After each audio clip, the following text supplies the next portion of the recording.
கடலூர் மாவட்டம் சேத்தியத்தோப்பு உள்ளடங்கிய பகுதி, அதுபோன்று வடசேரி தஞ்சை மாவட்டத்தை உள்ளடங்கிய பகுதி, அதேமாதிரி மைக்கேல்பட்டி அரியலூர் மாவட்டத்தை உள்ளடங்கிய இந்த பகுதிகளில் குறிப்பாக சேத்தியத்தோப்பை உள்ளடக்கி 20 கிராமங்களில் 21,000 ஏக்கர் நிலங்களும், வடசேரி பகுதியில் 11 கிராமங்களை உள்ளடக்கி 17,000 ஏக்கர் நிலங்களும், மைக்கேல்பட்டி உள்ளடங்கி 3 கிராமங்களில் 3,200 ஏக்கர் நிலங்களையும் ஏலத்திற்கு ஒன்றிய அரசு கொண்டு வந்திருக்கிறது.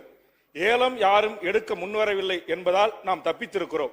ஒருவேளை அதானிகளோ அம்பானிகளோ ஏலம் எடுத்திருந்தால் இந்த டெல்டா மாவட்ட மக்களுடைய வாழ்வுரிமை எவ்வாறு பாதித்திருக்கும் என்பதை நாம் கற்பனையில் கூட எட்டி பார்க்க முடியவில்லை. மாண்புமிகு பேரவைத் தலைவர் அவர்களே, ஒரு மக்களால் தேர்ந்தெடுக்கப்பட்ட அரசின் அனுமதி இல்லாமல், சட்டமன்றத்தின் அனுமதி இல்லாமல் தொடர்ச்சியாக ஒன்றிய அரசு தமிழர் விரோத, தமிழ்நாட்டின் விரோத கொள்கைகளை கடைபிடித்து தமிழ் மக்களின் வாழ்வுரிமையை காலில் போட்டு மிதிச்சு தமிழ்நாட்டை பாலவனமாக்குகின்ற இந்த முயற்சியை ஒரு காலத்திலும் நாம் ஏற்றுக்கொள்ள முடியாது. இதற்காக மாண்புமிகு தமிழ்நாடு முதலமைச்சர் அவர்கள் வலுவான ஒரு கடிதத்தை எழுதியிருப்பதை தமிழக வாழ்வுரிமை கட்சியின் சார்பாக போராட்ட குழுவின் தலைவர் என்கிற அடிப்படையிலே மனதார நான் வரவேற்கிறேன்.